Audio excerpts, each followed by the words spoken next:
O lugar que é bom pra mim é onde eu quiser estar. A estrela ainda brilha, ela é quem vai me guiar. Ser guerreira é minha sina, batalhando pra vencer.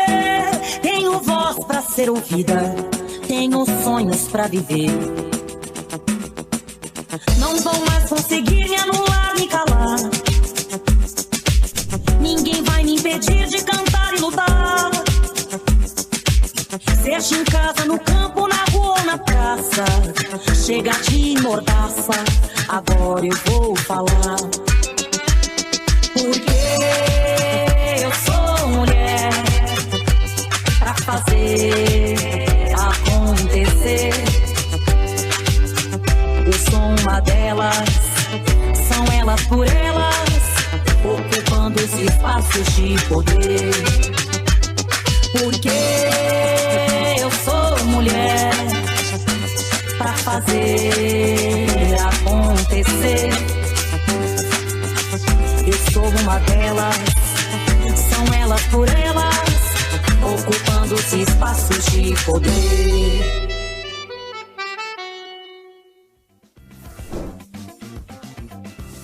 Olá, seja muito bem-vinda! Na aula de hoje vamos falar sobre o tema Mulheres que Governam, do bairro ao Parlamento, com Kátia Maria, que é vereadora de Goiânia. Bora para nossa aula de hoje?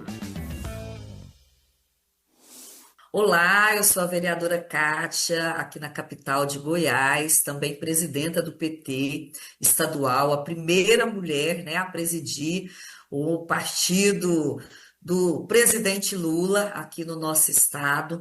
E como vereadora, eu estou em várias comissões que também são importantes, não apenas para as mulheres, mas para as políticas públicas da cidade, como a Comissão de Constituição e Justiça, que é a comissão que passa todos os projetos que chegam nessa Casa de Leis. Também a Comissão de Meio Ambiente, que é uma pauta transversal que afeta a todos nós, principalmente nesse momento que nós atravessamos as mudanças climáticas e que o Brasil vai receber a COP30. Também estou vice-presidente da Comissão de Saúde e Assistência Social, além de fazer parte, né, de outras comissões. Eu também sou vice-presidente da Comissão do Direito das Mulheres na Câmara Municipal de Goiânia. E nesse dia de hoje nós queremos falar com vocês, né, as mulheres que governam, e governar é estar em todos esses lugares, do bairro até a presidência da República, mas sobretudo atravessando as várias instituições que têm ali uma capacidade de deliberação de pautas tão caras para nós, a sociedade, e sobretudo para as mulheres. Então, eu gostaria de falar aqui com vocês, pegando um pouco, né? Desde que nós temos hoje no Brasil a maioria dos lares chefiados por mulheres, nós temos uma ampla parcela aqui em Goiás, nós temos mais de 50% dos lares que são chefiados por mulheres. Nós poderíamos começar a dizer de que cuidar do lar também é uma forma, né, de governar, é uma forma de fazer política, é uma forma de fazer intervenção direta, porque tem que tomar decisão o tempo inteiro. E governar é tomar decisão, é cuidar daquilo que você se propõe a estar zelando ali naquele ambiente. Então, ter hoje os lares chefiados por mulheres mostra o tamanho do desafio que nós temos que construir nas políticas públicas para dar respostas a essas famílias. E nós temos, né, infelizmente, pelo machismo estrutural, a sobrecarga das mulheres, porque a política do cuidado só está sendo discutida agora com o presidente Lula. Nós temos uma sobrecarga dessas mulheres, porque elas precisam sair para trabalhar, para trazer o sustento para o seu lar e ainda dar conta do cuidado dessa casa. Do outro lado, tem as mulheres que às vezes não chamam a chefe de família, mas que também são sobrecarregadas com esse trabalho do lar. Então, fazer hoje, né, essa discussão da economia do cuidado, fazer essa pauta, levando em consideração que a maioria dos lares brasileiros hoje são chefiados por mulheres, coloca um outro ingrediente para que todos os governantes, indiferente do gênero, ele tenha que se atentar que a pauta para as mulheres hoje ela é uma pauta prioritária. E nós aqui, como eu também sou chefe de família, sou mãe solo, posso dizer com muita propriedade, assim, os desafios e as dificuldades que a gente tem. Nós temos pesquisas, inclusive, que mostram que essa ocupação da cidade, ela precisa ter esse olhar que leva em consideração o trajeto, a vida, todo o trabalho que as mulheres realizam. Tem uma pesquisa da ONU, inclusive, que vai mostrar que a mobilidade urbana, ela precisa ser pensada com a demanda das mulheres. Porque, em geral, por exemplo, os homens é de casa para o trabalho, um dia na semana ele vai no futebol ou vai tomar uma gelada com os amigos e volta para casa. As mulheres não. As mulheres ficam com a tarefa de levar os filhos na escola. Se tiver alguém doente, é ela que leva, né, na consulta ou passa na farmácia. Essa mulher também tem, às vezes, a tarefa de ser ali a rede de apoio da mãe, da família. Então, ela vai transitar por essa cidade muito mais do que os homens. Então, pensar a cidade a partir dessa atuação das mulheres é fundamental para a gente ter cidades mais democráticas, cidades mais eficientes e cidades que possam contribuir com esse fazer das mulheres no dia a dia. E nós temos que, além da política do cuidado, que está sendo muito bem, né, aí dialogada pelo governo federal, além dessa pauta da mobilidade, a gente tem aí duas pautas também, que é a pauta da educação, a pauta da saúde, que afeta muito as mulheres.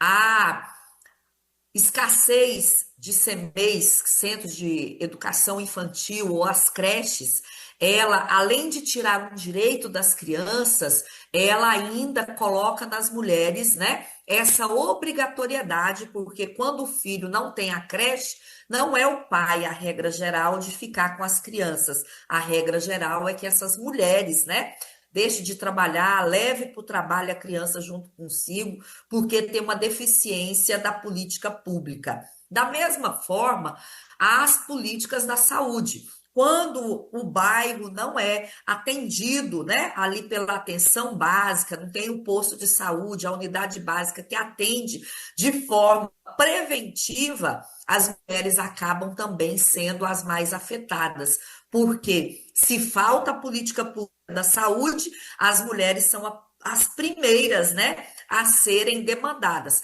seja para atender o filho, seja para auxiliar a mãe, um parente, o próprio companheiro, elas acabam tendo essa responsabilidade também. E, do outro lado, as políticas públicas da assistência social, porque nós sabemos que o número de famílias em situação de vulnerabilidade ainda é grande. Nós, pela segunda vez, ao chegar à presidência da República, o presidente Lula consegue tirar o Brasil do mapa da fome, mas a gente sabe que as mulheres são as mais afetadas, né? Ainda com a escassez de alimentação, porque saiu do mapa da fome, mas nós temos que pensar na qualidade do acesso, né? Tirar os embutidos, os industrializados, garantir esse acesso a uma educação, a educação não, a alimentação de qualidade, para que a gente possa garantir o acesso, porque a alimentação, ela também é um direito à saúde, porque ela vem de forma preventiva. Quem tem uma alimentação equilibrada, ela com toda certeza tem uma saúde melhor, e isso te dá condicionantes para ocupar espaços importantes na sociedade. Porque se você tem uma alimentação, se você tem saúde, você tem acesso à educação, você pode ir alcançar voos maiores para sua emancipação através da ocupação dos espaços, né, de poder e de geração de trabalho e renda. Então, falar das mulheres que governam é falar das mulheres que conhecem esse lugar de perto, porque é o nosso lugar de fala e que a gente precisa estar atentas para fazer que essa bandeira, né, de que essas políticas sejam integradas para atender as mulheres e os seus, porque as mulheres têm esse diferencial.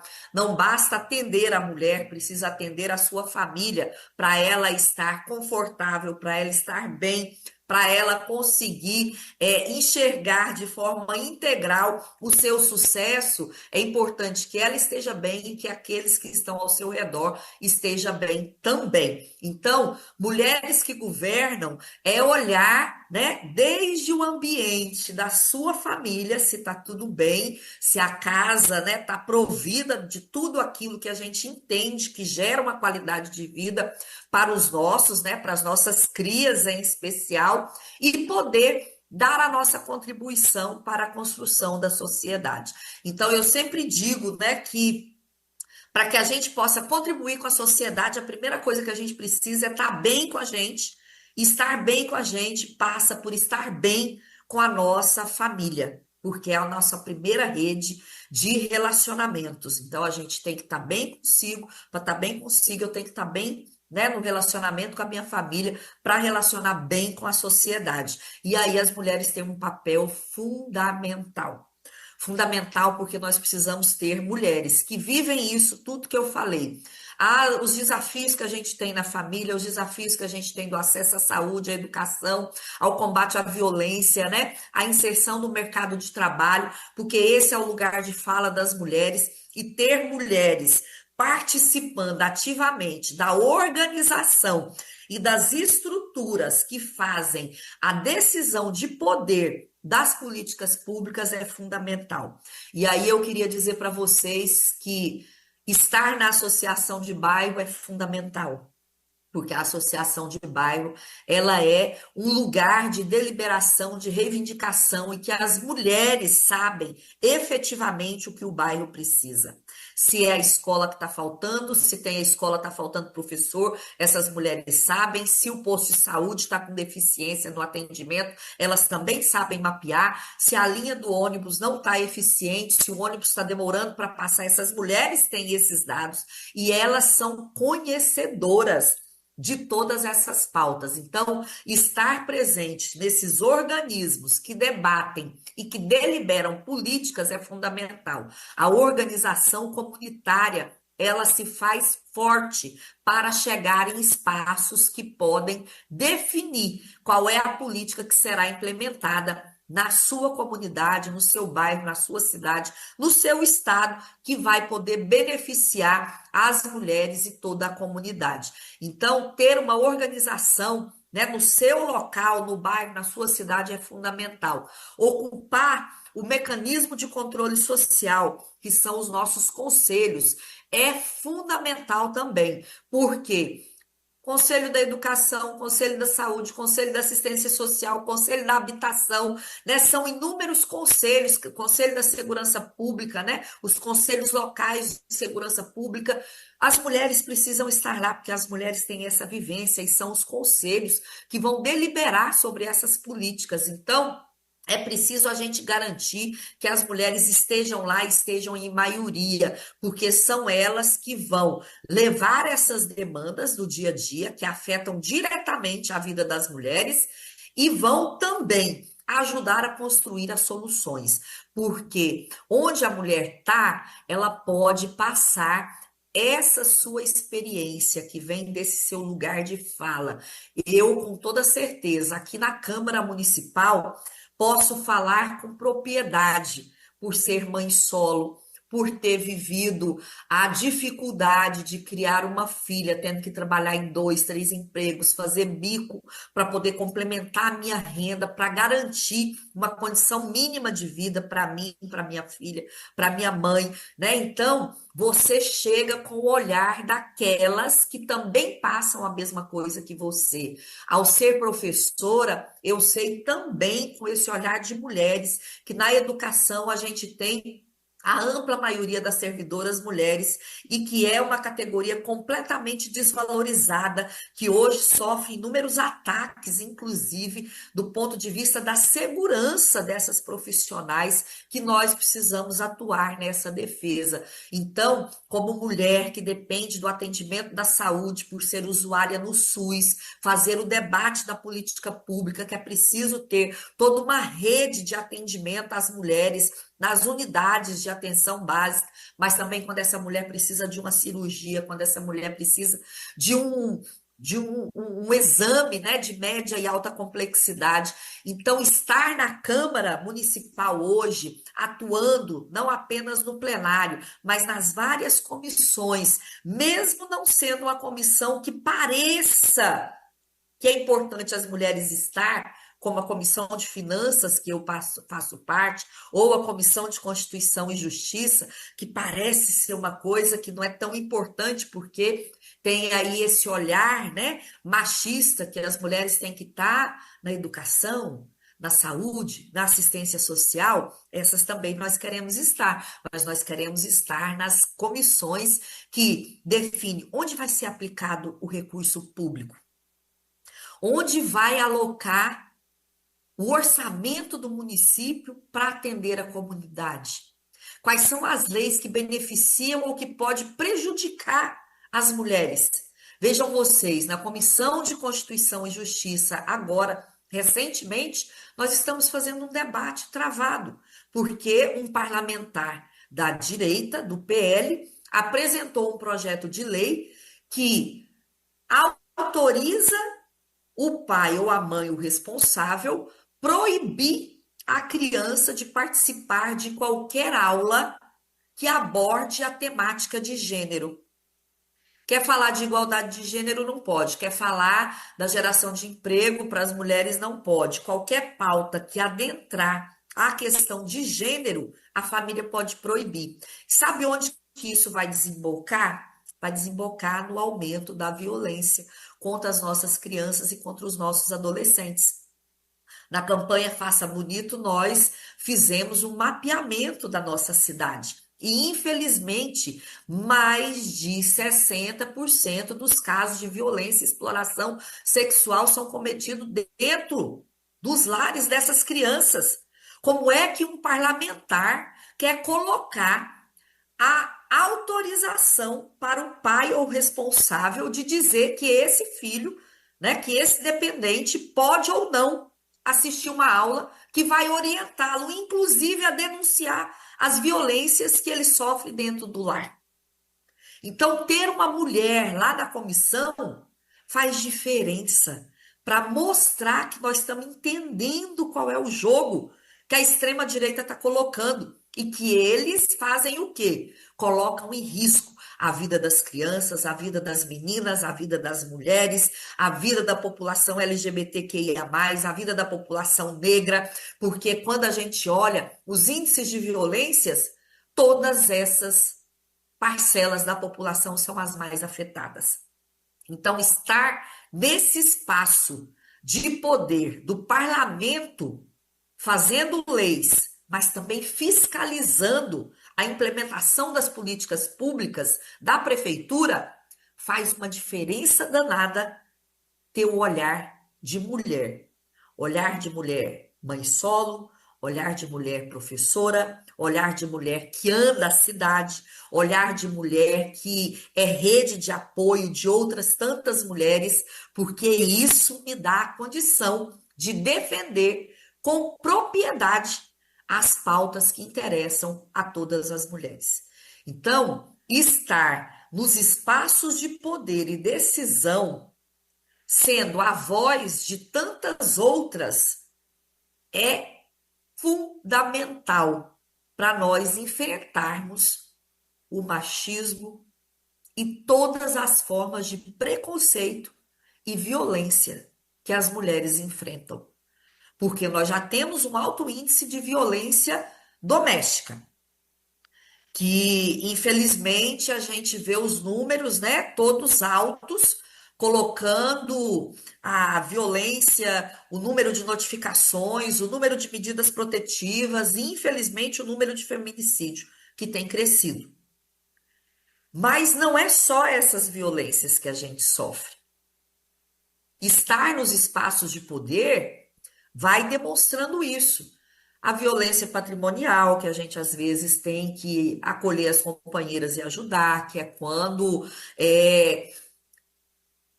lesa você, né, do ponto de vista daquilo que é material, seja a casa, o celular, querer tomar conta das suas contas, etc. Então a gente precisa fazer esse enfrentamento à violência também. A violência psicológica, que é uma coisa assustadora, né? A manipulação, a forma de jogar a mulher para baixo, fazer com que ela esteja com a sua autoestima afetada, porque isso vai fazer com que ela não tenha o desempenho e não ocupe, inclusive, esses espaços de poder. Infelizmente, a gente vê essas violências acontecendo, inclusive, na atividade parlamentar, na atividade de ocupante dos espaços de poder, porque muitas vezes querem colocar como se fosse um espaço de segunda categoria. Não é. Quem é vereador, seja homem ou seja mulher, é vereador, tem a mesma atribuição, o mesmo poder, o mesmo voto. Então, nós precisamos estar munidos, né, dessa capacidade, desse empoderamento. Por que que eu comecei dizendo para vocês que para a gente fazer a diferença e ocupar esses espaços de poder, a primeira coisa é estar bem com a gente mesmo? Porque todo o sistema opera para que você se questione o tempo inteiro. Será que eu fui boa na tribuna hoje, fazendo a defesa de uma pauta importante para a sociedade? Será que aquele vereador que me criticou, ele tem sentido? Eu estou errada? Eu estou exercendo o meu mandato de uma forma equivocada? Nós precisamos estar o tempo inteiro vigilantes com isso, porque não é por acaso, ele é orquestrado, essa forma com que, às vezes, a política acontece. Para que você desanime de participar da associação de moradores, para deixar o espaço vago para outras pessoas poderem participar, para que você não vá para o conselho, porque lá no conselho você vai dizer que precisa melhorar na política de habitação, porque a política de habitação às vezes nem está atendendo as famílias que mais precisam, e você está vigilante, que você vai denunciar, porque o conselho é um mecanismo de controle social, né? Para que você não queira se candidatar a vereadora, porque a política é um lugar muito violento, um lugar que dá muito trabalho. E é verdade, dá muito trabalho mesmo, viu, gente? Eu não tenho sábado, eu não tenho domingo, eu vivo à disposição daquilo que eu me propus a fazer.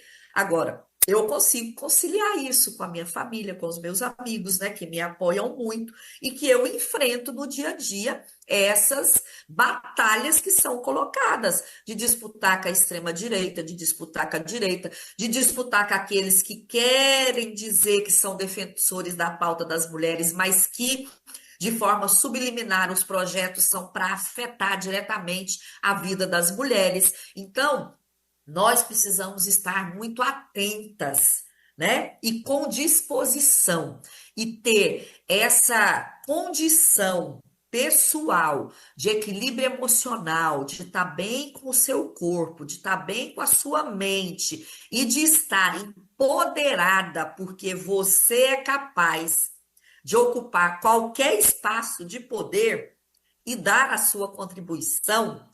É um elemento decisivo, porque a gente vê muitas mulheres que ocupam esses espaços de poder e às vezes é uma pressão tão forte e a violência política de gênero, que não é só com quem é vereadora, prefeita, né?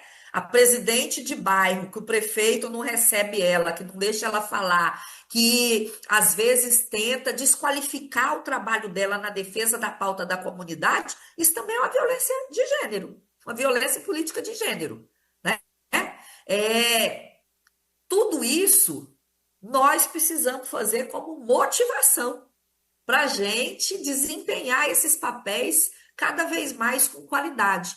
Então, cuidar da saúde mental das mulheres, né? Cuidar da saúde física, para que a gente tenha condições de avançar, formação política para ter, né, consciência do poder e do papel que nós podemos dar na contribuição da transformação da sociedade, e isso te gerar o combustível necessário para que você possa cumprir esse papel, mas mantendo o seu bem-estar, você vai perceber o quanto é gratificante. O quanto é gratificante porque é gerar resultado para que outras mulheres possam ser atendidas por um trabalho de uma mulher que tem o compromisso com as outras e que tem se dedicado nessa ocupação dos espaços de poder para fazer a diferença das outras mulheres, porque é elas por elas. No final das contas, é isso que pesa, né? É elas por elas, construindo uma sociedade que, ainda que não avance na velocidade que nós gostaríamos, tem avançado. Tem avançado porque quando você vê o Ministério das Cidades tocar a pauta, né, da economia do cuidado, que está atrasada, a gente está avançando. Quando você vê uma Benedita da Silva, nossa querida Bené, que com o seu lugar de fala de doméstica vai para o Congresso Nacional e cria a lei que garante o direito da empregada doméstica, é um avanço fundamental. Quando você vê o Minha Casa Minha Vida sendo instituído, que tem a prioridade de colocar a escritura no nome das mulheres, porque a gente sabe o compromisso, a seriedade, e que vai ali transformar num espaço, né, seguro para a família, tem um avanço. Então, mulheres, eu quero dizer a vocês que nós precisamos ocupar os espaços de poder e decisão, porque a nossa atuação, seja no conselho da sua cidade, na Câmara Municipal, na Prefeitura, na Associação do Bairro, na Assembleia Legislativa, no Congresso Nacional e na Presidência da República, como já foi a presidenta Dilma, nós fazemos a diferença, não apenas na vida da mulher. Nós fazemos a diferença na vida de toda a sociedade. Então, é elas por elas e elas fazendo a construção de um mundo melhor. Então, grande abraço a vocês, que a gente possa ocupar todos os espaços de poder e decisão, governar, dando a nossa contribuição efetiva e afetiva para a construção de uma sociedade melhor, liderada pela mão das mulheres. Grande abraço a vocês.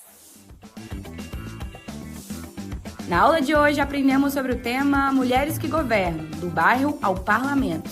Continue ligada na TV Elas por Elas.